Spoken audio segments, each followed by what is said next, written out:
And to give us more analysis on this, joining us live on the broadcast is Edwin Naidu. He's a political commentator and he's joining us live from Johannesburg in South Africa.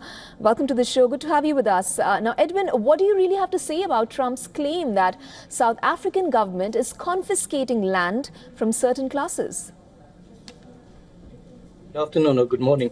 Well, Trump's claim is actually absurd because it's not true. There's been this policy that was enacted to take land but to pay for it. I think it's all part of what the ANC has been talking about for the last 30 years. It hasn't come into fruition as yet. I think there's just unnecessary panic being created about the bill that was became law right now. But it's not as alarmist as Trump has been making it. It's something that's been in the pipeline. We've been talking about it, but I think it's a very divisive issue in South Africa, and understandably because you've got 80% of the land that's owned by the minority white population. I think Black South Africans have been unhappy and been talking about this coming to fruition so that land is equitable and access to it is much easier than it is. And the fact that this has become law seems to speeden up the fears.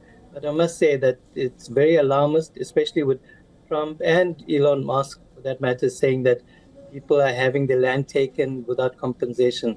It's not happened. With the constitution that South Africa has, with the laws that we have, you can't just take something and not compensate. So it's actually wrong. I don't know it. Trump never substantiate where he got his information from. It's wrong. It's alarmist, and I think he needs to focus on America, not South Africa. And there's two issues here. One is the land. The second is the funding issue, and maybe that's something that separate to this, but they seem to be linked in any case.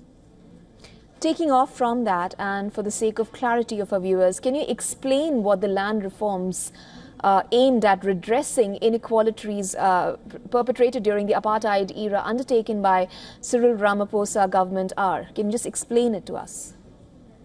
Well, 80 to 90% of land is owned by white South Africans, and the aim is to ensure that access to land is available to everybody.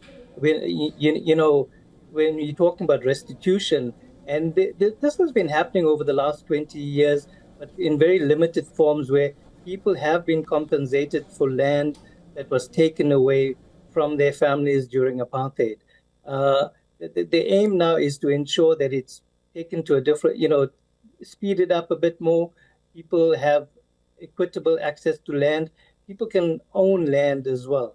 And I think, in order for that to happen, this legislation is to compensate, is to make sure that no one's going to have their property taken away and said, we want this. In fact, this is a scare tactic that began in 1994 during the elections, when you had stories going around saying that when the ANC comes into power, your house is going to go and people will give you a 5 Rand coin.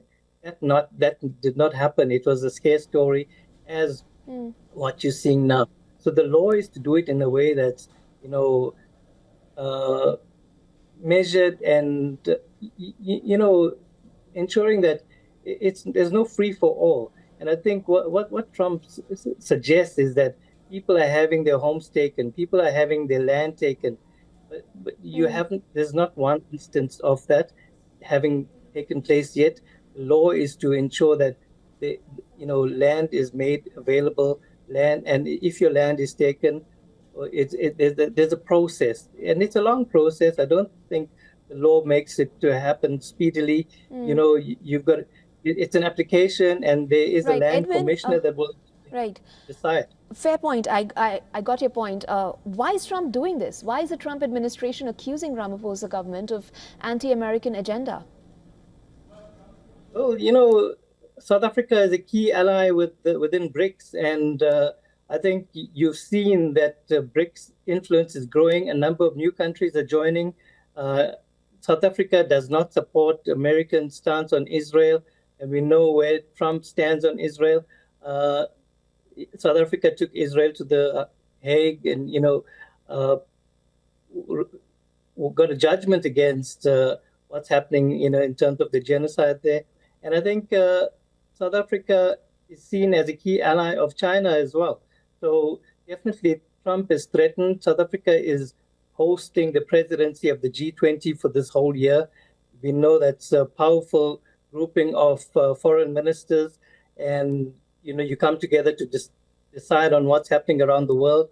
I think Trump is, I wouldn't say is afraid, but I think there's a sense of South Africa is pushing above its weight and getting too close to people that America does not want it to be close to.